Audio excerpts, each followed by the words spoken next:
It's funny you should talk about sucking at design, because the session was almost called that, because it started with a conversation with a friend of mine, a developer, and he said to me, he said, you know what I would really like? I would love to go to a conference, like a tech conference, and have a presenter who was a graphic designer. He said, it's not like I would expect them to be able to teach me to be a designer any more than I could teach someone to be a programmer in one session. But if they could just go through just some basic tips, some pointers that could just improve my design just a little bit. Basically, if they could just help me to not suck at design. So I was thinking of calling it How to Not Suck at Design, but I thought there's kind of an inherent implication in that anyone who comes to such a session must suck at design, and I'm sure that is actually not the case. And of course, there's also an implication that someone who is delivering that session doesn't suck at design, and of course that is for other people to decide. So this session is going to be that. It is going to be the absolute opposite of a deep dive into design topics. It's going to be a shallow dive, right? We're going to touch on just a series of very small ideas and tips that I've picked up along the way. You are guaranteed to disagree with at least some of these ideas, all right? And that's cool. This is design. It's subjective. But hopefully at least some of them you can take away and will be helpful to you. A couple of things. A lot of the examples, most of the examples I'm going to give you are in mobile interface design, which is the majority of what I do these days. But hopefully the ideas are generic enough that you can apply them to web or whatever you do. A lot of the examples are from my own apps. I probably could have found better examples from other people's apps if I wasn't, like most designers, quite self-absorbed. And just one other thing, we are talking today entirely about visual design, all right? We are not talking about user experience. And just in case anyone here is not completely clear on what the difference is, hopefully that slide just clears that totally up, right? All right, so UI, not UX. We're going to talk about some fonts related stuff. We're going to talk about colors. We're going to do a couple of ideas to do with icons, and we're going to talk a bit about sort of spacing, layout kind of issues. So let's jump straight in and talk about some fonts, or I'm never sure if I'm supposed to call them typeface. I don't know, I didn't go to design school, so we'll stick with fonts. My first point for you today, my first red hot tip, never use two fonts when one will do. So there's this idea out in the world that fonts have to always be paired. And I guess it's kind of exacerbated by the existence of websites like this, fontpair.com, I think. And this is a good site, right? If you actually do want pairs of fonts, sites like these are very useful. I agree with most of the suggestions on this site. But you see, the problem is a lot of people, I hear people saying, I'm just not really good at working out what fonts go well with other fonts. And here's the thing, you don't need to. All right, here's an example. All right, so this is a block of text in Myriad. This is actually the typeface I'm using for this whole presentation. Do you know what font pairs beautifully with Myriad? Myriad Bold, right? Look at that, it's a beautiful thing. It's almost like they were designed to go together. All right, here's another one. This is DIN. What goes nicely with DIN? DIN Bold. All right, this works for serif fonts as well. Optima Bold. All right, so I swear, the large majority of design work that I do, whether it's for mobile or web or print design, most of the time I use a single typeface and just different weights of it.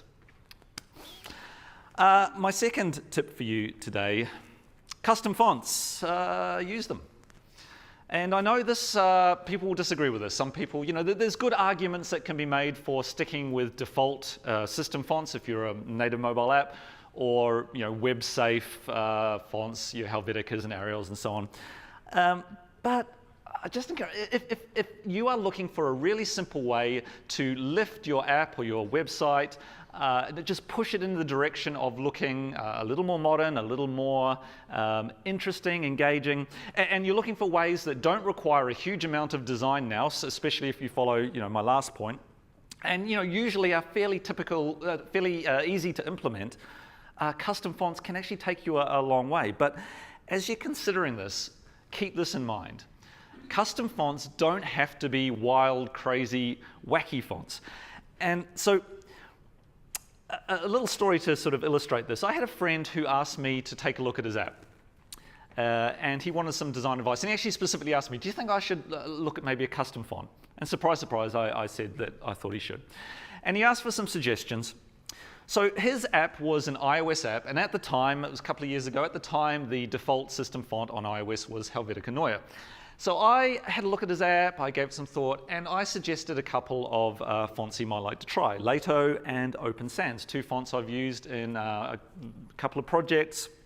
I quite like them, and I thought they'd look good in his app. He experimented, had a look at them, and he came back to me and he said, yeah, like thanks for that, but I looked at those and they just don't look that different to me, to Helvetica. Like they look like they're maybe 10% different. It doesn't seem worth the effort of going through my whole app and changing all of the text to one of these fonts when it's not really that different. And that's cool, that's totally fine, but I could not disagree with him more. So just to sort of illustrate this, if you'll indulge me this sort of anecdote or this analogy here. So this is a feature wall. All right, people like to do this sometimes in their house, to paint one wall in some bright, vibrant color to draw attention and create a particular effect. It can be quite nice. And weird and wonderful display fonts, slab fonts, handwritten fonts, these are the feature walls of graphic design. All right, you can use these fonts sparingly in a design to create an effect. Perhaps they're related to your branding, and you might display your brand name in these fonts. You might maybe use a font like this for headings in very limited ways, perhaps if it's not too crazy. But what you wouldn't do is you wouldn't render your whole app in a font like this. You wouldn't render whole blocks of text in fonts like this any more than you would paint your entire house green and have green carpet as well. You wouldn't do this if you wanted to sell your house eventually. And if you went a step further and painted your ceiling green, then I can't help you. So people don't paint the interiors of their house in these bright, crazy colors. But you know what? We also don't generally paint our interiors of our houses in plain white, because it's actually surprisingly difficult to decorate the interior of a house in plain white. Most of us, if we tried to paint using some very plain white, we would not end up with a stylish look like this. We would end up just looking a little bit bland. Because it takes, a lot of taste to create a look. Probably you have to be a certain kind of person to live in a house like that. So, no, most of us don't use just plain white. Most of us paint the interiors of our house in some very subtle tint. Probably made that slide a little bit too subtle. In some subtle tint of white. And here's the thing. If you just paint a swatch on your wall, half a meter or something, in white, and then next to it you paint some tint that you're considering, they won't look that different, right? But of course there is difference.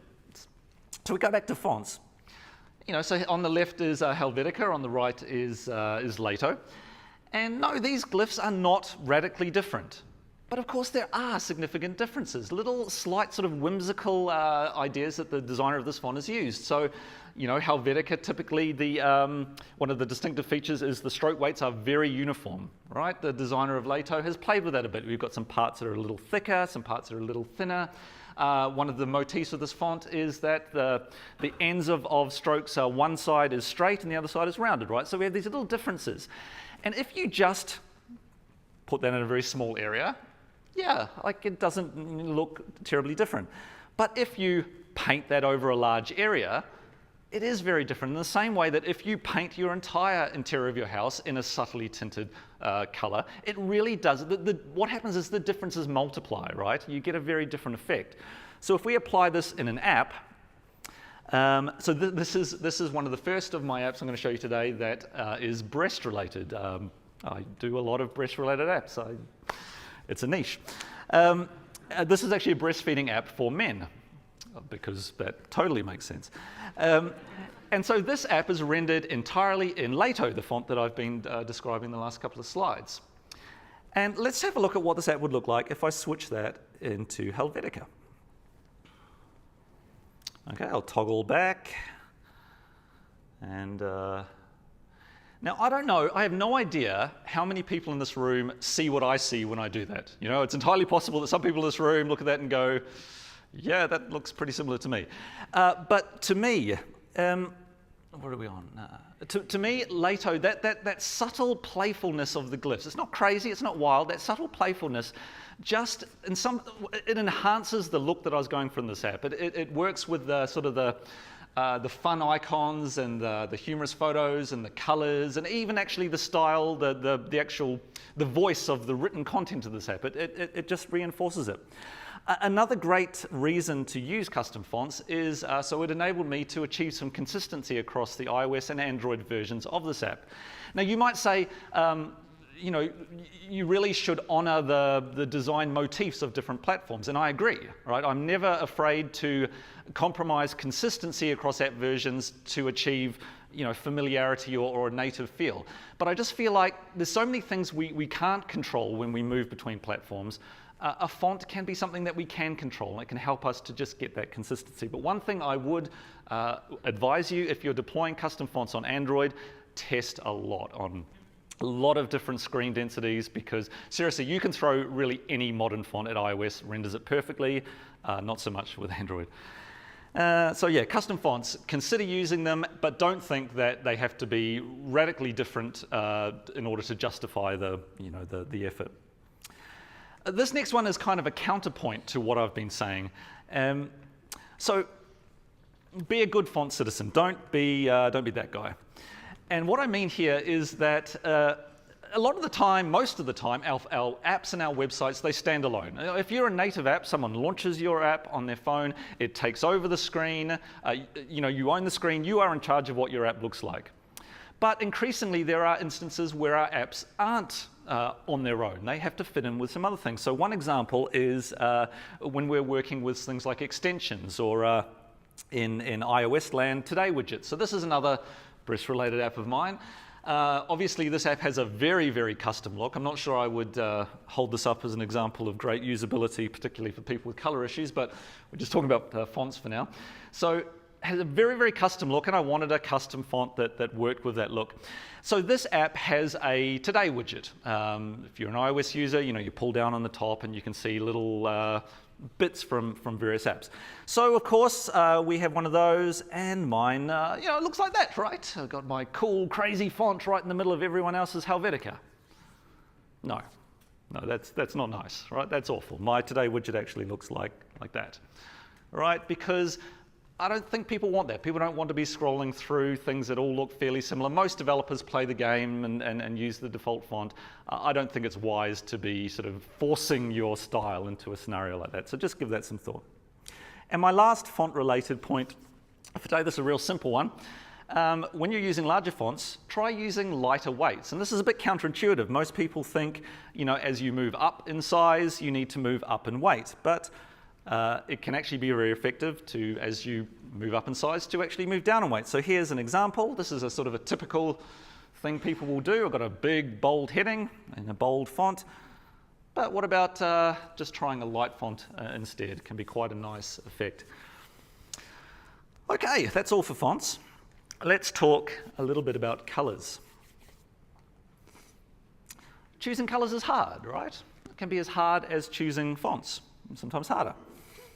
So my first piece of advice is don't choose them yourself. Go to one of several websites that exist that can help you, can give you color swatches, can give you color combinations that work really nicely. One that I like to use, is several, but it used to be called Cooler, Kuler. They rebranded it recently, but it's an Adobe site. It looks like this. You can plug in what sort of starting color you want, or a particular theme. You can just order it by popular colors and choose one. You can create your own. I think you have to have an Adobe ID to actually download these as AESC files, and drop them straight into Adobe programs. But if you don't, or you don't use Adobe software, of course, you can just screen cap and color pick to your heart's content. But this is really useful.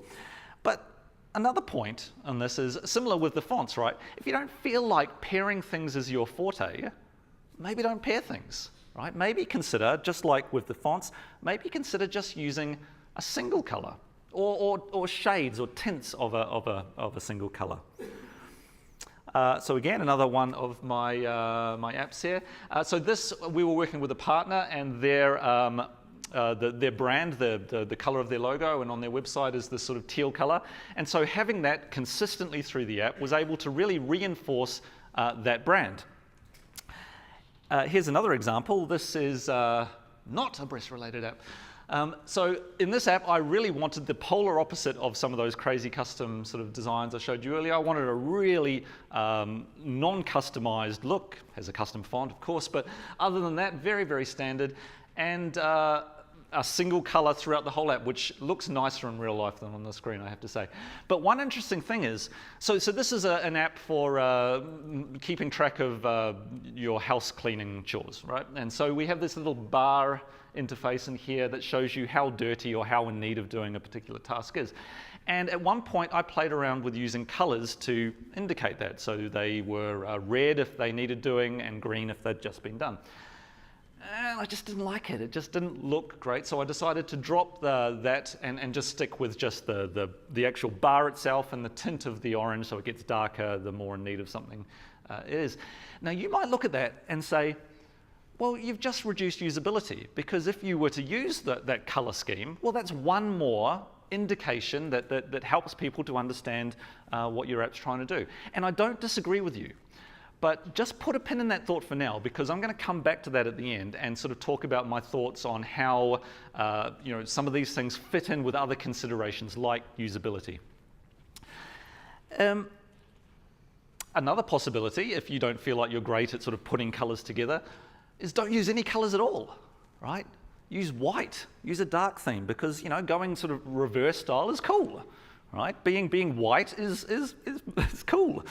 So here's an example. The brand associated with this app uses this red color at the top of the first one there, and we use that for the navigation bars through the app. But aside from that, everything in this app is white. The icons are white, the buttons are white, the text is white, it's entirely white. And I tell you, it is incredibly liberating to make that decision and never have to think about color in your app. It's brilliant. And another great thing in this instance, as you can see, this is a photo-related app. And having all the content be white meant that the photos in this app could really, to use an overused design term, could really pop, could really stand out, because they're not competing with any other colors. Now, of course, I used this sort of muted, blurred effect that's sort of popular on iOS in the last couple of years, but this works equally well just with solid blocks of color. And like the app I showed you before this, that can be a really effective way of really reinforcing your brand color, having solid blocks of it with white content over the top. Okay, how are we doing? We're doing well. Icons. And before you say, I know that the Bezier control points at the top of that star make no sense at all, but let's ignore that. Look, this is one of the most common mistakes that I see in, shall we say, people for whom design is not their forte, their strong suit. A lot of the time, the icons in their app or website look like they have been pulled from all corners of the internet, because, let's face it, they probably have. So yeah, it's just not a great look. So we look at these four icons, clearly from four entirely different places. Well, at least 2 or 3 different places. So the first one, the designer of that icon has clearly decided to stylize that. They've cut holes into the triangle and the circle, and I bet that this comes from a set of icons where they all have the same cutout sort of motif. But for some reason, this person has decided to just use one of those. 2 of the icons are filled, and the others are just line art. And it's totally fine to use that to designate selection states, right? If you have your standard state is a line art, and then you have a filled state for selection, that's totally cool. But it's not great to have 2 icons that are in the same selection state. One is filled and one isn't. A, because it doesn't look good, but B, because it's a usability thing, right? It can be ambiguous which icon is actually selected. Right, you've got the third one there is kind of in a cartoony style, and the others aren't. No. Here's another sort of common mistake. So these icons are a lot better. These look reasonably consistent. But the problem with this is that the one on my left has rounded ends, and the other one has straight ends. right? So just a lack of consistency there. Now this is a little bit better in that the one on the left has, slightly more rounded corners, but maybe I'm nitpicking now, but the corner radius isn't the same. So what we really want to head towards is something like this, where those corners are actually the same radius. Another common mistake I see where you've got sort of square icons and rounded icons together.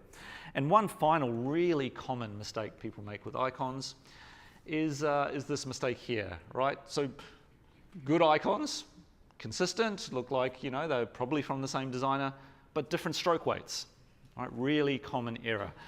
We really want those to have the same line weight. And you can actually get icon sets that actually have stroke control, right? So the lines are still lines. You can open them in vector editing software. You can make them as fat or thin as you want, and you can make them consistent. So yeah, just make sure you keep an eye on the line weights of your icons. Try and get them. You can't always get every icon you need from the same designer, the same set, but just try and think about some of these things and try and make them as consistent as you possibly can. But where do you get icons from? You say, well, I don't even know where to start. Easy. Use this website, flaticon.com.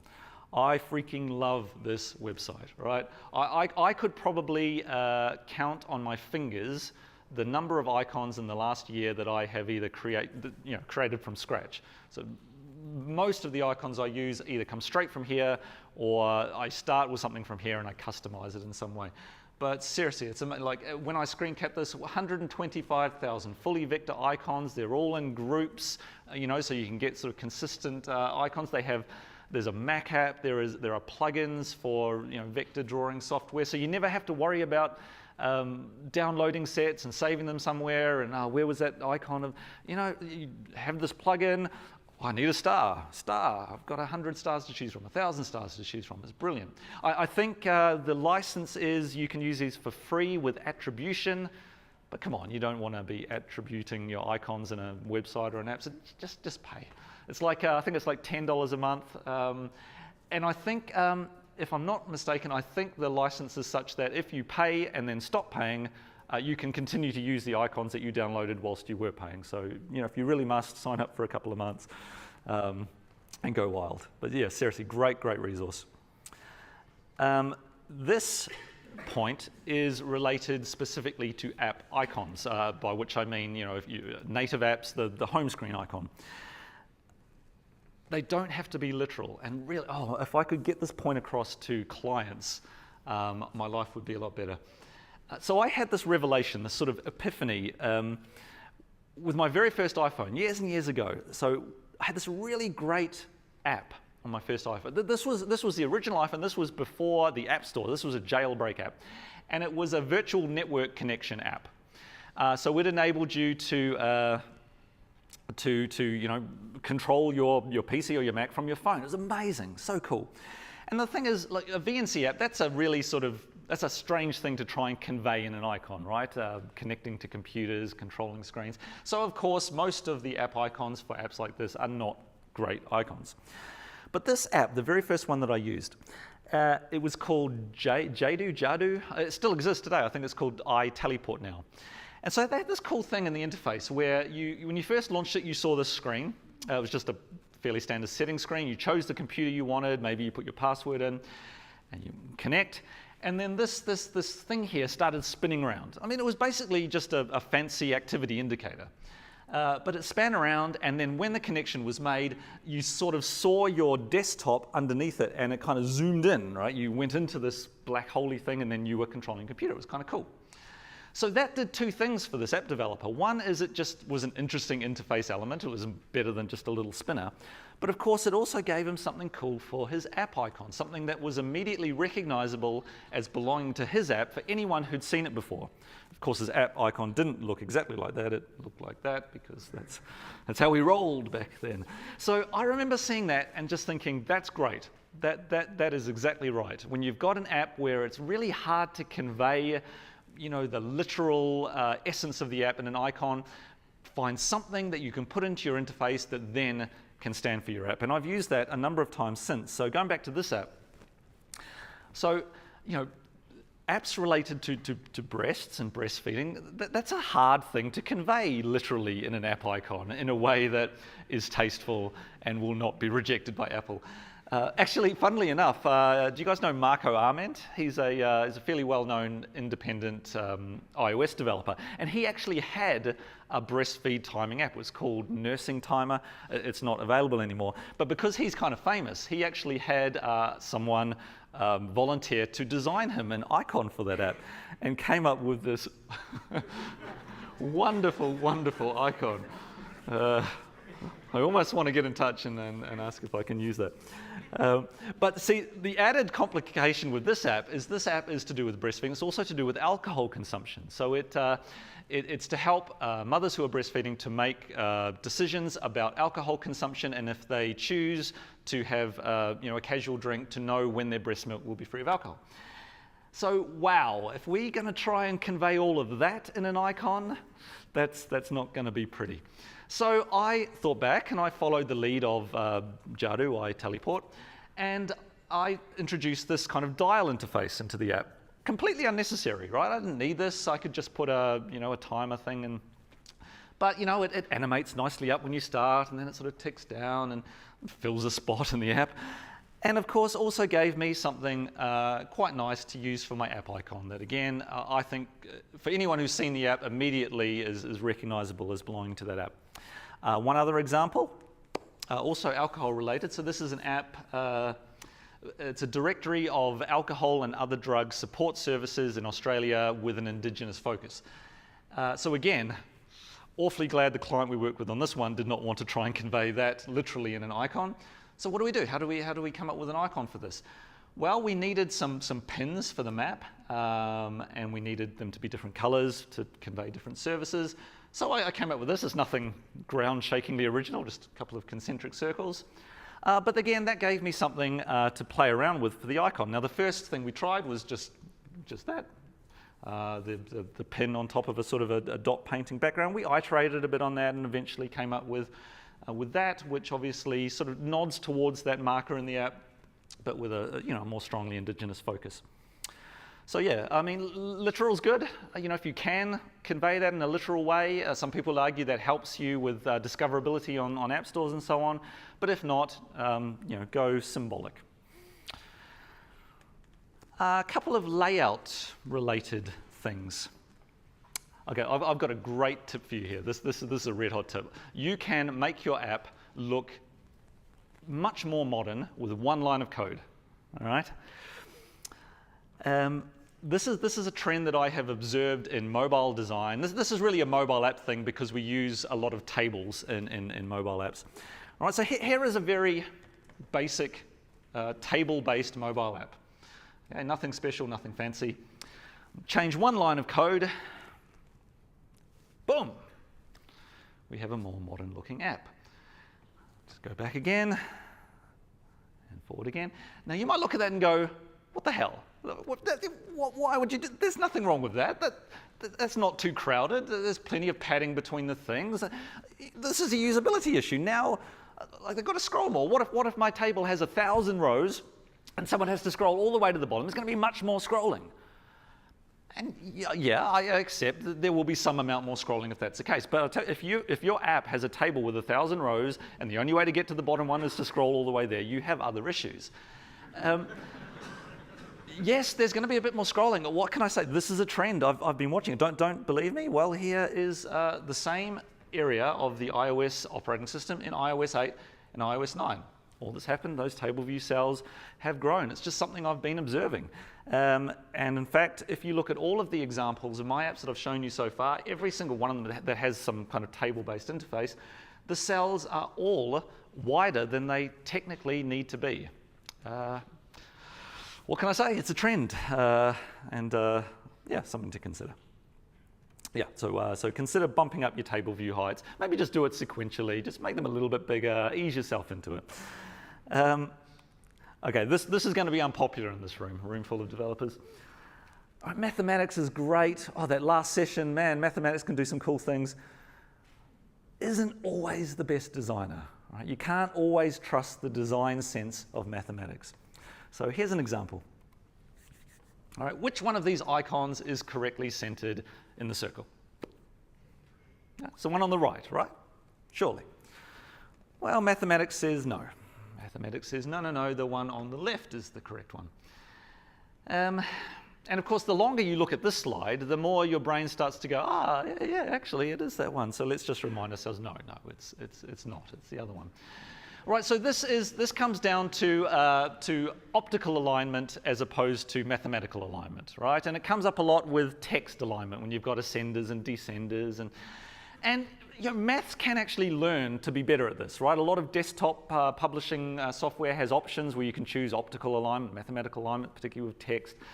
But honestly, a lot of the time when we are making these decisions in our designs, we just have to eyeball it, right? It's as simple as that. Here's one other example. So here are 3 shapes, and I would like to align these shapes in a harmonious way so that they look like they are similarly sized and similarly spaced. Clearly, we're not there at the moment. They don't look great. But again, the trouble is mathematics says, actually, they are the same size and the spacing is perfect.